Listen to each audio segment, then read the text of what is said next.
예, 안녕하십니까. 10월 1일. 야, 벌써 10월이네요. 토요일 아침 5%입니다. 어제 또 미국장이 좀 빠지긴 했어요. 근데 저 시장 얘기 잠깐 먼저 드리기 전에 어제 개인분하고 또 얘기 나오는 거 하고 제가 생각한 게 있어서 좀 말씀을 간단히 드리고 시작할게요. 제가 이제 정권사에서 좀 오래 근무한 걸 아시고 계실 겁니다. 거의 한 16년 정도 근무를 했고 그리고 뭐 제가 투자에 대한 관심이 되게 많아요. 지금도 여러 가지 투자를 하고 있고, 뭐 그런 얘기도 되게 많이 듣고 세상 돌아가는 얘기, 특히 이제 그 돈이 어떻게 움직이는지를 사실 되게 많이 관심을 가지고 있어요.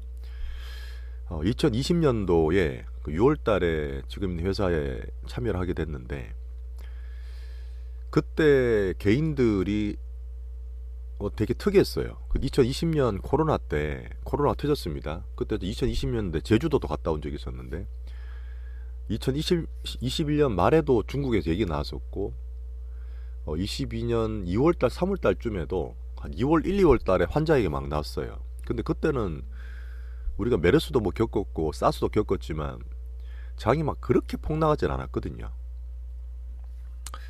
그래서 뭐 그런갑다 하고 있는데 이제 그때 좀 심상치 않았던 거죠. 근데 그럼에도 불구하고 장도 별로 안 좋았음에도 불구하고 그때 삼성전자를 우리나라 사람들이 장이 조금씩 빠지는데 계속 사는 거야. 근데 그 사는 규모가 되게 심상치 않았어요. 저는 원래 제 주식을 좀 보는 걸 좋아합니다. 그게 아마 제가 조금 특이했던 것 같아요. 주식을 회사 다닐 때도 그랬고 사람들이랑 시장 얘기하고 뭐 종목 찾는 걸 되게 좋아해서 그 당시에 이제 시장 시그널을 제가 보니까 항상 개인들은 내가 말씀드렸잖아. 개인들의 어떤 대중들은 올라갈 때 한참 늦게 들어와서 그러니까 뭐 장방울이 메고 스님들이 막 주식 투자하면 꼭대기 쳤던 2007년도 있었고요. 그리고 막 너무 겁나서 이제는 도저히 안 된다 던지면 바닥을 만드는 항상 끝단에서 놀던 항상 늦었던 그런 수급이었는데 야 그때는 2020년 초에는 삼성전자가 이렇게 빠지는데 뭐 한 5만 원, 4만 원대 빠지 계속 사는 거예요.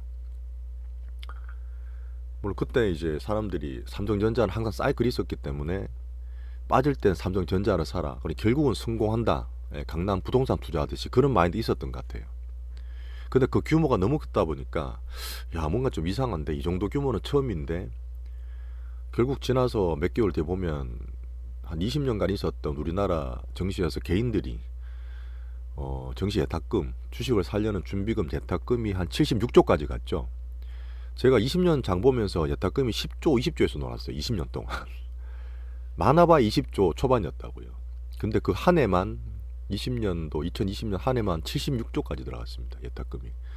그리고 20년 이어왔던 그 돈이 3배가 는 거예요. 그 정도로 사실 그때급으로 개인들이 주식 투자에 들어왔다. 왜? 코인도 2018년에 한번 실패를 했었잖아요. 그리고 부동산도 그때 괜찮았었어요. 2017년, 18년 살짝 빠졌다가 19년, 20년 계속 올랐기 때문에 이제 금액 작은 분들, 개인분들 2030, 3040들이 주식까지 막 엄청나게 돈이 들어온 거예요. 투자의 시대가 열린 거죠. 왜?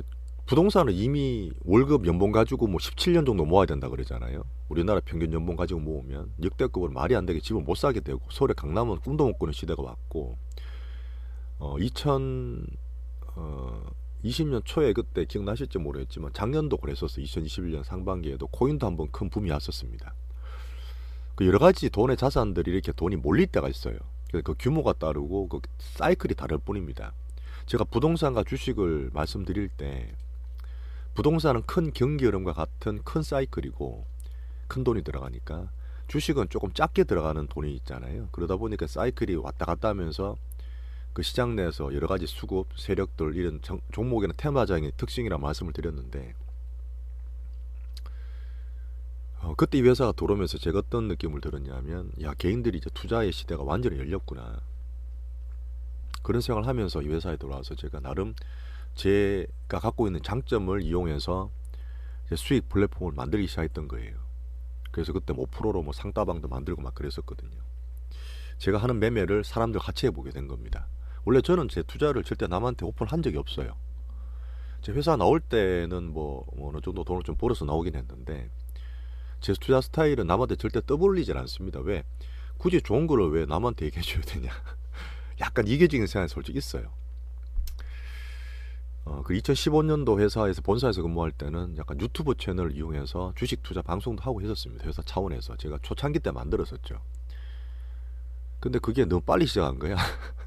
그리 2016년도엔 비상장 박살나면서 뭐 이거 나중에 썰을 풀 때가 있을 텐데 하여튼 그럴 때 시기 좀 안 맞아서 회사 나오긴 했는데 항상 그런 좀 생각 있었던 것 같아요. 어떤 주식 투자에 대한 어떤 플랫폼 만들고 싶은 그런 니즈가 있었던 것 같은데 자 제가 2년 전에 얘기를 왜 지금 꺼냈냐면 이 중에서 2020년에 주식을 새로 시작한 분이 있을 거예요. 꽤 많으실 겁니다. 처음 시작한 분. 그때 좋다고 들어왔다가 물리신 분들 작년 올해.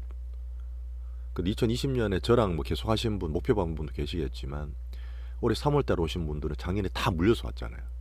제가 다 손절 다 쳐드렸지 않습니까? 근데 아직도 저는 그런 꿈이 있어요. 여러분들과 같이 정말 이 돈의 흐름 일반 개인들 일개미가 아닌 진짜 스마트 개미가 되고 싶고 그런 얘기를 좀 드리고 싶은 그런 제 어떤 생각 투자는 앞으로 계속 됩니다. 지금 금리가 막 올라가죠. 근데 금리가 계속 5% 6% 7% 앞으로 5년 10년 계속 될까요? 또 안 그렇거든요.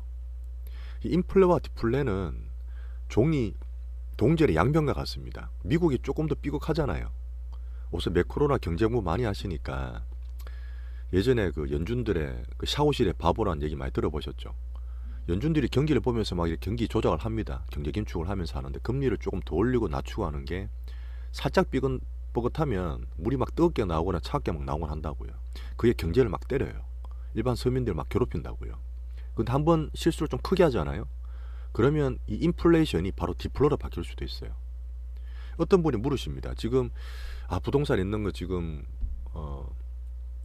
고정금리로 한번 계약을 하려는데 한 3년 5년 정도 하면 되겠죠. 앞으로 금리나 이게 인플레는 3년 최소한 3년 5년은 안 바뀌겠죠. 고금리 가겠죠. 저는 그럴 때는 단호하게 말씀드려요. 절대 그렇지 않습니다. 선생님 지금 당장은 인플레가 뭐 계속 갈 것 같지만 제가 말씀드렸던 내년 상반기 이후에 그러니까 내년 하반기 이후부터는 다시 금리가 떨어질 수도 있어요. 전혀 안 할 것 같이 강하게 나가지만 그때 금리를 오히려 인하할 수도 있습니다. 경제가 망가지면요. 이 경제가 지지부진할 수도 있고 연준이 뭔가 조작을 잘못해서 두드려 맞으면 글로벌에서 뭔가 큰 게 터져버리면 박살나잖아요. 정신은 제일 먼저 민감하게 움직이니까. 그러면 그거를 또 살리기 위해서 또 스탠스를 바꿀 수밖에 없습니다. 근데 그게 지금 말씀드리는 게 아니라 역사가 항상 그래 왔어요. 항상 그래왔었습니다. 저는 그걸 한 최소한 3번 4번 겪었지 않습니까? 자 그래서 지금 처음에 얘기 드렸던 고객분 하신 말씀이 오프로님 말씀 안 들어서 지금 손실을 좀 많이 봤다 이런 얘기를 한번 하셨어요. 저는 뭐 제가 잘한다 뭐 어떻게 해라 이런 말씀 드리는 게 아니고 그래도 여러분보다는 조금 더 깊이 조금 더 가깝게 정시를 좀 더 오랫동안 봤잖아요. 저도 많이 실패를 했습니다. 많이 실수를 했고요. 그런 경험이 쌓이다 보니까 어느 정도는 이제 큰 흐름을 좀 보는 겁니다. 그래 여러분들한테 뭐 그걸 또 디테일하게 들어서 종목도 드리고 뭐 이런 얘기 드리지만 그거는 제가 이제 어떤 돈을 버는 스킬 같은 거고요. 가장 중요한 거는 큰 흐름이죠. 가장 근본은 뭐냐? 투자라는 건 앞으로 지금 은행에 넣어놓은 것보다 조금 더 큰 수익을 벌기 위해서 우리가 리스크를 감안하잖아요. 손실 볼 수 있지만 좀 더 큰 수익을 추구하는 게 투자지 않습니까? 그러면 이 전체 가능성을 당연히 봐야 돼요. 하한가 가더라도 아니 장이 박살나더라도 상한가 하는 거 있잖아. 당연히 있죠. 코스닥 코스피 2400개 중에 상한가 한두 개 나오죠. 그 2400분의 1, 2400분의 2 그 확률에 베팅 하실래요? 또 한 분이 그래요. 야 이번에 좀 빠질 것 같아서 내가 레버리지가 풀 땡겨서 개인적으로 이번에 2300부터 막 샀는데 손실이 30% 났어. 한 4억 날렸어. 아니 빠지는데 왜 그렇게 싫어요? 우리나라 사람들의 특징이 뭐냐면 성격이 되게 급합니다. 아시죠? 빨리빨리 문화. 이게 진짜 우리나라의 산업을 진짜 빨리 이끄는 정말 좋은 아주 위대한 특성이긴 한데 투자에서는 되게 나빠요. 거기에다가 은근히 근자감이랍니다. 근거 없는 자신감 있는 분이 되게 많아요. 내가 하면 잘 될 거야. 나는 대박 날 거야. 장사도 마찬가지, 자영업도 마찬가지, 투자도 마찬가지입니다. 아니, 본인이 잘 모르던 전문가가 아니고 왜 그렇게 자신 있게 질러요? 레버리지 지금 쓸 때가 아니잖아요. 제가 말씀 안 드리지 않습니까? 이건 제 개인 지인에 대한 얘기인데.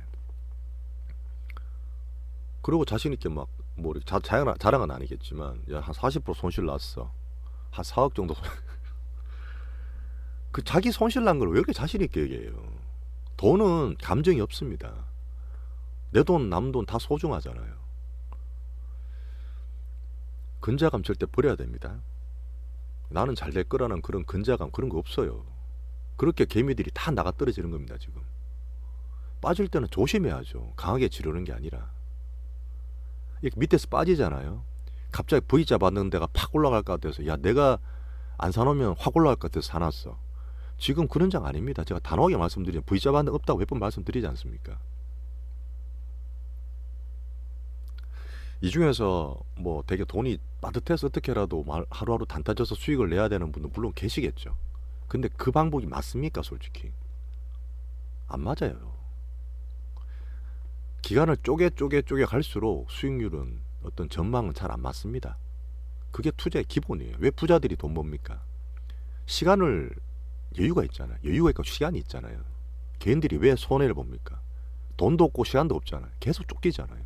얼마까지 뭘 내야 되는데 레버리지 썼는 거 대출 갚아야 되는데 요때까지 수익 나야 되는데 제가 처음부터 말씀드리고 여유를 가지라 말씀드렸던 이유가 이 여유가 없으면 투자는 무조건 100번 100번 90% 99% 실패하게 돼 있어요.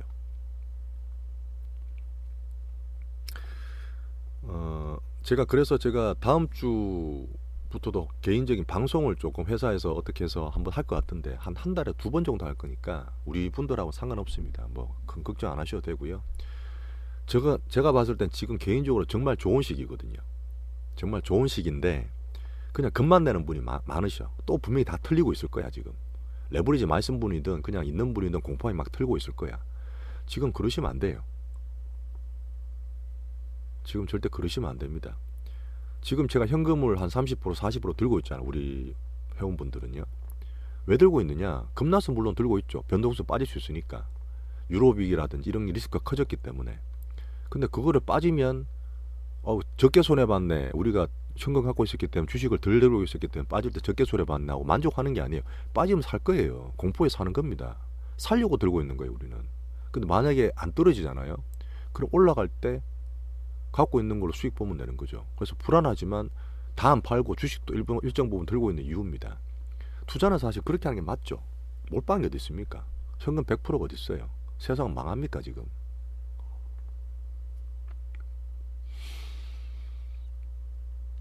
제가 처음에 시장 얘기를 좀 많이 들었던 이유는 어제 조금 개인분들하고 얘기를 좀 하다가 조금 제가 제 지인도 마찬가지죠. 그분도 저는 10년 된 분인데 사업소에서 대표고 돈도 진짜 많고 하는 분인데 주식은 진짜 모르세요. 제가 10년 동안 얘기를 드려도 항상 그러죠. 뭐 돈이 많으니까 쉽게 지르는지 모르겠는데 난 너무 아까워요. 솔직히 몇 억이란 돈이.